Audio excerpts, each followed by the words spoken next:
Hello friends, good evening. आज हम लोग FRBM एक्ट 2.0 पढ़ने वाले हैं।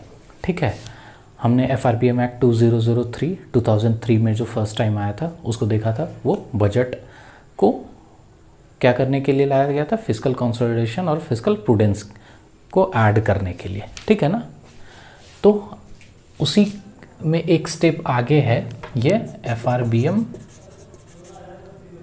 एक्ट 2.0। ये क्या है, सेकेंड पार्ट है, आप ऐसे समझ लो। ठीक है, ये मतलब गवर्नमेंट ने एक कमेटी बनाई, NK सिन्हा कमेटी, और उनको ये कहा गया कि आप रेकमेंड कीजिए कि जो FRBM एक्ट 2003 जो हमारे यहाँ चल रहा है उसमें क्या कमी है या उसको क्या अब चेंज करने की ज़रूरत है, क्योंकि टाइम के साथ साथ हर एक चीज़ों को बदलना पड़ता है, अपडेट करना पड़ता है। तो this is nothing less than updation. ये क्या है, अपडेशन है FRBM एक्ट का। ठीक है, तो हम लोग उसके बारे में देखते हैं। एक लास्ट FRBM एक्ट 2003 जो मैं पढ़ा रहा था उसमें लास्ट में मैं ये बोल गया कि NK सिन्हा चेयरमैन शायद नीति आयोग, वो गलती से मतलब वो हो गया। NK सिन्हा कौन है, मतलब अभी जो 15th फाइनेंस कमीशन ना बोल के मैंने मतलब गलती से शायद मैं भूल गया था। तो 15th फाइनेंस कमीशन जो है इसके बारे में भी हम लोग पढ़ेंगे। ठीक है, उसके हेड हैं ये 15th फाइनेंस कमीशन के हेड कौन है, NK सिन्हा। उन्हीं के नेतृत्व में, ठीक है, उन्हीं के चेयरमैनशिप में एक नया कमिटी गठित किया गया। किसके लिए, to study FRBM act, to recommend about the changes if there is any need in the earlier version of FRBM, that is कब, 2003 में। ठीक है, तो हम लोग देखते हैं। तो बाकी जो डिटेल्स है वो मैंने पढ़ाया हुआ, ये लास्ट लेक्चर में मैंने बताया ही था इसके बारे में। बस आज जो हम लोग देखेंगे वो FRBM 2.0 जो है, इसमें NK सिन्हा कमेटी जो कमेटी है इसके रिकमेंडेशंस देखेंगे। रिकमेंडेशंस कि इन्होंने क्या क्या रिकमेंड किया, मतलब क्या क्या बदलने के लिए कहा कि आप लास्ट वाले से इसको बदल लो। एक चीज़ इंपॉर्टेंट ये आप जान लो, 2016 में UPSC के PT में क्वेश्चन आया हुआ है इससे। ठीक है, तो FRBM एक्ट 2.0 अभी हमारे 68 BPSC के लिए, JPSC के लिए बहुत इंपॉर्टेंट हो गया, UPSC के लिए भी ये बहुत इंपॉर्टेंट है। ठीक है, क्योंकि इसके पर्सन ही बहुत इंपॉर्टेंट है, फाइनेंस कमीशन से भी रिलेटेड है। ठीक है, तो क्या रिकमेंडेशन है, सबसे पहला हम लोग कल देखे थे कि वहाँ फिस्कल डेफिसिट की बात किए थे, रेवेन्यू डेफिसिट की बात किए थे कि टारगेट सेट किया गया था कि रेवेन्यू डेफिसिट 0 करना है, फिस्कल डेफिसिट 3% या जो भी है जितना करना है। अभी इसमें क्या कहा गया, वहाँ पे था 3% आप लेके आइए फिस्कल डेफिसिट को। इसका FRBM एक्ट 2.0 जो है इसमें ये कहा गया कि फिस्कल डेफिसिट जो है इसको स्टेबल करना है। क्या करना है, स्टेबल करने का मतलब कि गवर्नमेंट को ये रेकमेंड किया गया, मतलब ये रेकमेंड किए ये कमेटी के लोग कि आप फिस्कल डेफिसिट क्या कीजिए, स्टेबल कीजिए फॉर 3 कंटिन्यूअस ईयर। कितने साल के लिए, 3 कंटिन्यूअस साल के लिए। और कितना परसेंट, 3%। तो ये इनका सबसे पहला रिकमेंडेशन का था कि फिस्कल डेफिसिट, फर्स्ट वाले FRBM एक्ट में कहा गया था कि फिस्कल डेफिसिट को जो है घटाइए और घटा के 3% तक लाइए। इसमें कहा गया कि ठीक है 3% तक लाना वो तो अलग चीज़ है। अभी जो हम ये रेकमेंड कर रहे हैं कि मिनिमम 3 साल के लिए फिस्कल डेफिसिट को 3% से ज़्यादा नहीं बढ़ने देना है। ठीक है, स्टेबल रखना है 3 साल तक। तो ये इसका पहला रिकमेंडेशन का था, ये टारगेट सेट कराया गया। दूसरा कि RD जो रेवेन्यू डेफिसिट है इसको क्या किया गया कि 0.25% ईयरली आप इसको डिक्रीज कीजिए, घटाइए। कितना कराइए, 0.25% ईयरली टू अचीव। ठीक है, इसको कराने से क्या अचीव होगा, to achieve RD is equal to 0%। Revenue deficit कहा गया कि इसको क्या करना है, आपको 0% करना है। ठीक है, और कैसे कीजिएगा आप इसको, तो इतना। लेकिन इसमें जो टारगेट रखा गया था इसमें 0 करने की बात नहीं की गई थी, इसमें अल्टीमेट एम वही है, लेकिन इसमें क्या कहा गया था कि चूंकि जिस समय ये एक्ट आया, अच्छा एक चीज़ सॉरी मैं ये बताना भूल गया ना कि FRBM एक्ट आया कब एक्चुअली। ये जो सेटअप किया गया था ना कमेटी, वो कमेटी सेटअप किया गया था मई 2016 में, और इसने रिपोर्ट जो दिया वो जनवरी 2017 में, और ये सेटअप किया गया था और ये कमेटी ने रिपोर्ट दिया था कब, जनवरी 2017 में। तो उस समय जो हमारा फिस्कल डेफिसिट था वो था 2.3%। 2017 में हमारा जो रेवेन्यू डेफिसिट था वो था 2.3%। कब? 2017 में। कहा गया कि 2022 में इसको जो है आपको 0.8% तक लाना है। कितना लाना है? 0.8%। तो कैसे आपको लाना है? ये कहा गया कि 0.25% आप ईयरली इसको घटाते जाइए, ठीक है। रेवेन्यू डेफिसिट का टारगेट सेट किया गया। एनके सिन्हा कमेटी में कहा गया कि रेवेन्यू डेफिसिट को आपको 2022 तक 0.8% पे लाना है, और आप कैसे लाइएगा? तो 0.25% आपको ईयरली डिक्रीज़ करना है। क्यों? क्योंकि अभी जो प्रेजेंट है आपका कब, ये 2017 में 2.3% है, ठीक है। तो ये रेवेन्यू डेफिसिट, ये सेकंड स्टेटमेंट था। थर्ड कहा गया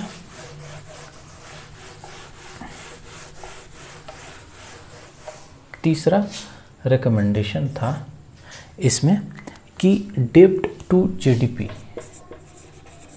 डेब्ट टू जीडीपी रेशियो, डेब्ट टू जीडीपी रेशियो को आपको कितना करना है? 60% लाना है। कहाँ से? ठीक है, कितना पे आपको लाना है? 60% फ्रॉम प्रेजेंट 68%। कहा गया कि डेब्ट टू जीडीपी रेशियो जो है आपको 60% लाना है। कब, कहाँ से? 68% से, ठीक है। कोई दिक्कत? आप इसको एक बार नोट डाउन करो, फिर मैं बताता हूँ डेब्ट टू जीडीपी रेशियो, ठीक है। नोट कर लिया? डेब्ट टू जीडीपी रेशियो को कितना करना है? 60%, प्रेजेंट 68% से। अब इसका मतलब हम लोग को समझना है कि ये होता क्या है। डायरेक्ट आपको डेब्ट टू जीडीपी रेशियो का डेफिनेशन भी पूछ दिया जाएगा एग्जाम में, प्रीलिम्स में दे दिया जाएगा स्टेटमेंट बना के कि डेब्ट टू जीडीपी रेशियो इम्प्लाइज, ठीक है। ये क्या है समझिए। हम लोग बजट की बात करते हैं, बजट में क्या हम लोग बताते हैं कि ये रेवेन्यू है भाई हमारा जो जनरेट होगा, मतलब इनकम, और ये मेरा एक्सपेंडिचर है। तो बजट में कहा गया कि आप जो रेवेन्यू और एक्सपेंडिचर की बात करते हैं, ठीक है, इसमें क्या है?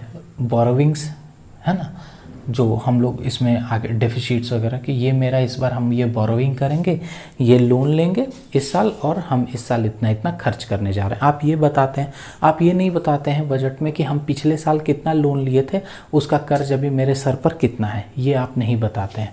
तो इसी को बताने के लिए कहा गया इस एक्ट में। इस एक्ट में कहा गया कि आप जो है सिर्फ इस साल जो आप बोरोविंग करने वाले हो, समझिएगा ध्यान से, सिर्फ आप इस साल जो बोरोविंग करने वाले हो आप ये बजट में दिखा देते हो, लेकिन इसको ना दिखा के आप ये दिखाओ कि आपका जो पीछे का बोरोविंग, आपके पास जो पेंडिंग बोरोविंग है टोटल जो है वो कितना है, और उसको आप डिक्रीज़ करने की कोशिश करो। तो अभी जो देखा गया था उस समय 2017 में कि डेब्ट टू जीडीपी रेशियो 68%, मतलब जीडीपी का 68% जो है, मान लो मैं हमारा जीडीपी का वैल्यू है 100 रुपीज़, तो इसमें 68 रुपया जो है ना हमारे पास 68 रुपीज़, ये हमारा क्या है? लोन है, बोरोविंग है।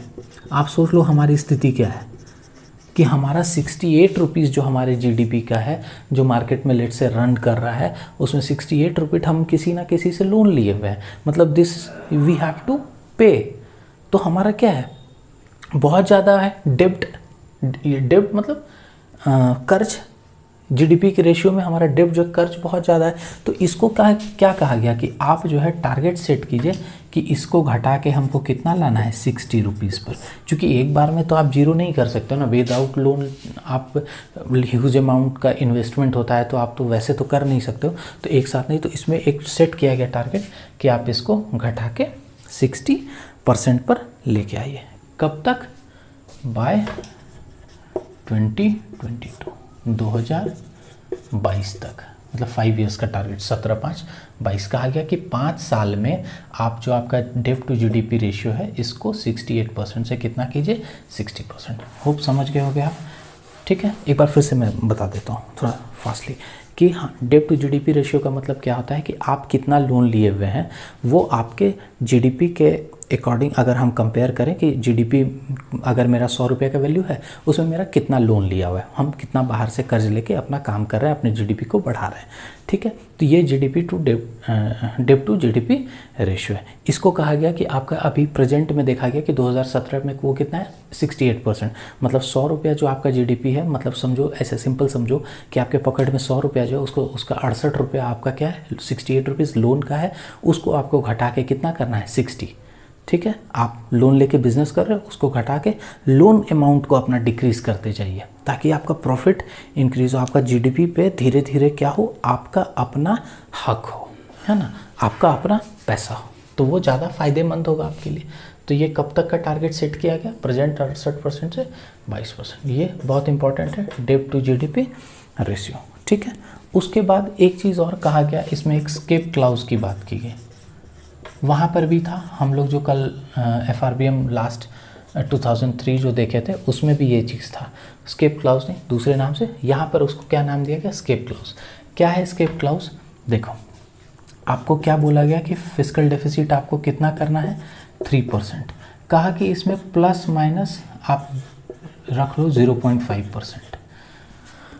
आप क्या कीजिए, अपने से गवर्नमेंट को कहा कि आप इसको रख सकते हैं प्लस माइनस 0.5%। मतलब क्या है कि अगर देखो यहाँ पर, अगर सिचुएशन अगेंस्ट हो, मतलब एग्जाम्पल कोविड, अगर कोविड जैसा सिचुएशन आ जाए, मतलब ऐसा सिचुएशन जहाँ पे सब चीज़ नॉर्मल नहीं रहे, ना मार्केट नॉर्मल रहे, ना ट्रेड नॉर्मल रहे, ना डिमांड नॉर्मल रहे, ना सप्लाई नॉर्मल रहे, ठीक है, कोई क्राइसिस आ जाए, कोविड आ गया, वॉर हो गया, नेशनल इमरजेंसी हो गई, इस टाइप का कोई भी इमरजेंसी होगा, उस सिचुएशन में आप क्या कर सकते हैं, आपका ये टारगेट हम सेट करके दिए हैं कि आपको फिस्कल डेफिसिट को 3% करना है, आप इसको प्लस 0.5% कर सकते हो। क्या होगा, अगेंस्ट मतलब अपोजिट सिचुएशन में क्या हो जाएगा, प्लस, मतलब अब आपके लिए कितना हो गया, 3.5% आपके लिए permissible, that is the permissible limit, we are permissing that you should take the fiscal deficit to 3.5% when there is the conditions which is not suitable for the economy, ठीक है। और कहा गया कि सिर्फ वही नहीं, दूसरा चीज़ कि अगर सिचुएशन आपका फेवरेबल हो, सिचुएशन आपका क्या हो, फेवरेबल हो, तो आप इसको क्या कीजिए, घटाइए भी, तो 3% से माइनस 0.5%, मतलब 2.5% आप फिस्कल डेफिसिट को लाइए। ये क्या है, escape clause. Escape clause, escape का मतलब क्या, निकल जाना कहीं से, जैसे ग्रेविटेशनल पुल से रॉकेट निकलता है ना, तो स्केप वेलोसिटी देते हैं उसको, वही स्केप क्लाउज है कि वहाँ से उस क्लाउज, उस बाउंडेशन से जो बाउंड आपको कर दिया गया है कि आप बाइंड कर दिया गया कि इतने पर ही 3%, उससे आप आगे पीछे कर सकते हो। वो एक्स्ट्रा जो भी कंडीशन क्या है, एक्स्ट्रा जो भी सिचुएशन के हिसाब से वो कंडीशन आप अप्लीकेबल होगा, ठीक है। तो ये है। उसके बाद चौथा चीज़ कहा गया कि अब जो है न्यू FRBM एक्ट का हम लोग को ज़रूरत है, न्यू FRBM एक्ट का ज़रूरत है, उसमें कुछ चेंजेस का है, उसको लाइए। और क्या कहा गया, एक लास्ट फिस्कल काउंसिल कहा गया कि एक फिस्कल काउंसिल सेटअप कीजिए, कितना, 3 मेंबर बॉडी। आपको ऐसे पूछ दिया जाएगा कि ये बताओ FRBM 2.0 जो है, इस कमेटी के FRBM 2 या NK सिन्हा कमेटी किसके लिए किस चीज़ के लिए सेटअप किया गया था, एक तो 15th फाइनेंस कमीशन, दूसरा FRBM 2.0। कहेगा कि ये कमेटी कब सेटअप किया गया, मई 2016 में, रिपोर्ट इसने कब दिया, जनवरी 2007। और ज़्यादा इंपॉर्टेंट क्या पता है, ये कि पूछा जाएगा कि डेब्ट टू जीडीपी रेशियो, एक तो क्वेश्चन यही है कि इसका डिफिनेशन क्या है, तो इसका डिफिनेशन क्या है कि आपके जीडीपी में कितना कर्ज वाला पार्ट है, बोरोविंग जो है, जो आप लोन लिए। पूछा जाएगा आपको ये क्वेश्चन कि इसका पहला तो ये हो गया डेफिनेशन। दूसरा चीज़ पूछा जाएगा कि बताइए डेब्ट to GDP ratio according to N K Sinha committee में कहा गया है कि कितने % तक हम लोग को ले जाना है, तो क्या बोलेंगे 60% तक, ये दिया रहेगा ऑप्शन में। और तीसरा जो उससे भी ज़्यादा इंपॉर्टेंट है, ये पूछा जाएगा कि कब तक के लिए ये टारगेट दिया गया है 60% करने का, तो वो कितना है 2022। ठीक है, आया समझ में। उसके बाद ये पूछेगा कि स्केप क्लाउज, क्वेश्चन दे देगा कि FRBM 2.0 में स्केप क्लाउज जो है वो परमिसेबल है, आपको ऑप्शन दे देगा ±1%, ±1.5%, ±0.5%, ±0.25%। तो क्या आंसर हुआ ±0.5%। ये फिर एक क्वेश्चन ये भी पूछ सकता है कि फिस्कल काउंसिल की बात की गई कि एक फिस्कल काउंसिल सेटअप कीजिए, वो फिस्कल काउंसिल जो सेटअप करना है कितने मेंबर्स का करना है, मतलब क्या बताएगा कि कितने मेंबर तक का आप कर सकते हैं, तो उसमें कितने मेंबर का बोला गया, तो ये 3 मेंबर का। ठीक है, कोई दिक्कत। तो ये था FRBM 2.0। होप आपको समझ में आ रहा होगा। अगर आपको अच्छा लग रहा है तो चैनल को लाइक कीजिए, सब्सक्राइब कीजिए और अपने जो पढ़ने वाले जो फ्रेंड्स हैं उनको शेयर कीजिए। मतलब फुल कोर्स चलेगा, इकोनॉमिक्स का कोर्स चलेगा, साइंस का भी क्लासेस आपके मतलब अपलोड हो रहा है चैनल पे। फिर हम लोग पॉलिटी करेंगे, ज्योग्राफी करेंगे, एक एक करके सारे सिलेबस को, मतलब जो भी एग्ज़ाम आने वाले हैं, जैसे BPSC का या JPSC का एग्ज़ाम आने वाला है, उसमें जो भी सिलेबस है उसको एक एक करके, एक एक टॉपिक वाइज, सब्जेक्ट वाइज उसको हम लोग फिनिश करते जाएंगे। ठीक है, ओके, थैंक यू।